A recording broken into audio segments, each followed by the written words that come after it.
ایمو تفاخر ننماید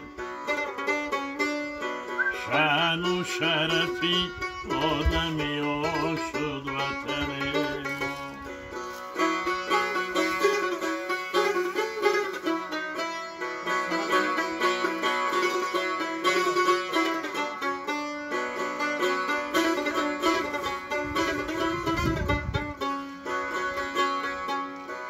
صد سال کسی اینجا نکند شگوزی پیری با عمری کن تازه جوان شد وطنی ما صد سال کسی اینجا نکند شگوزی پیری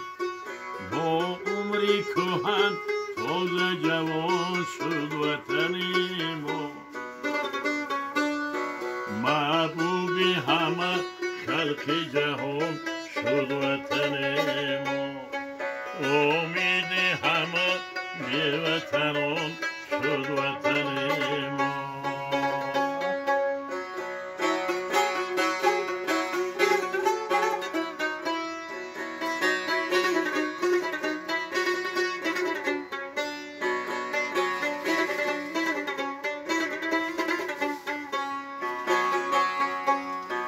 خدمت بکنیم از دل و جان اشکی برابر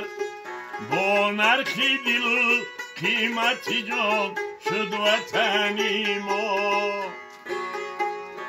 خدمت بکنیم از دل و جان اشکی برابر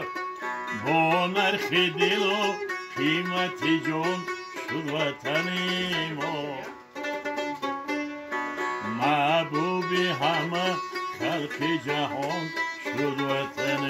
ما